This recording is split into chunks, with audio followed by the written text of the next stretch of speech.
É muito comum, né, a gente montar toda a arte e quando vai imprimir, aquelas cores saíram totalmente diferente da tela do computador. Na tela as cores estavam lindas, estavam vívidas, e aí quando a gente imprime, a cor não sai tão legal. E por que que isso acontece? Porque há uma diferença do padrão de cor usado na tela do computador e o padrão de cor usado na impressão. A gente monta a arte fica linda ali no computador e quando a gente imprime, aquelas cores saem todas apagadinhas. E por que que isso geralmente acontece? Várias coisas interferem nessa mudança de cor. O computador, a tela, o monitor, ele usa o padrão de cor RGB, que é Red, Green e Blue. A impressora, ela usa o padrão de cor CMYK, que é o CMYK.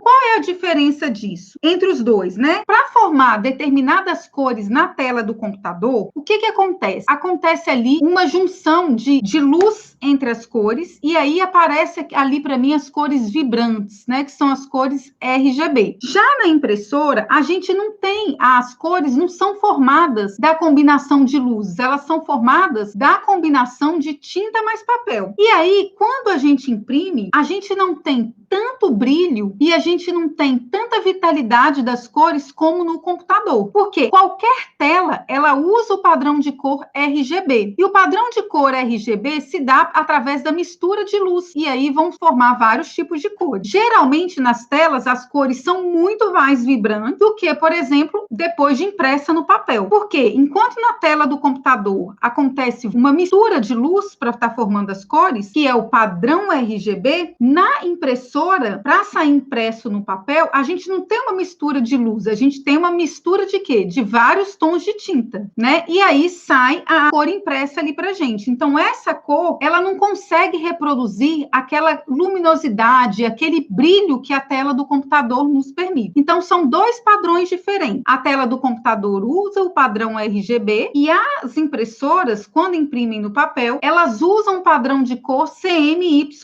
Esse padrão de cor CMYK, ele tem uma menor quantidade de cores que o padrão RGB. A gente consegue ter uma variação muito maior de cores da RGB. Então, às vezes, eu escolho uma cor lá enquanto eu estou fazendo uma arte, no meu programa, e aí, quando eu vou imprimir, eu não tenho exatamente aquela cor no padrão CMYK. E aí, o que que acontece? Por eu não ter exatamente aquele tom no padrão CMYK, que é o padrão usado pela impressora, a minha impressora vai tentar chegar mais próximo possível daquela cor. E muitas vezes esse mais próximo possível à cor acaba ficando muito diferente da tela do computador. E aí que a gente vê que a gente tem, geralmente as impressões são muito diferentes das cores da tela do computador, que é aquela cor formada por luz, aquela cor que é geralmente mais clara, aquela cor que é geralmente mais viva, né?